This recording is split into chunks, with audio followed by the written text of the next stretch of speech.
Para meron akong luncheon meat dito. Siguro mga 2 buwan or 3 buwan na ata ito simula nung nabili ko. Kaya ngayon ito yung titiradahin natin. Medyo hindi nga maayos yung pagkakat natin dyan mga par kasi grabe yung kapit niya sa lata. Kaya nahirapan din akong ilabas yan sa lata mga par. Tapos di ko nga maiwasan na may madurog mga par kaya ganito ang ginawa ko. Hinalo ko na lang siya sa itlog tsaka pinirito. Pero kahit ganoon pa man mga par ay alam ko na sobrang panalo pa rin kayo ito. Papartneran pa natin yan mga par ng napakabango at napakasarap na danggit. Pero unfortunately mga par, ito na lang yung last batch natin. Kaya need na natin bumili ulit para mayroon na tayo ulit stock na danggit.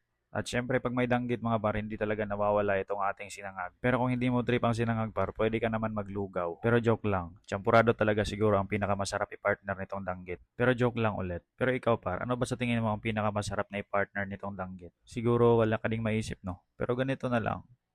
What if kung tayo na lang yung mag-partner? Parang ganito, ikaw yung sinangag, tapos ako yung danggit. O kung gusto mo, palit tayo.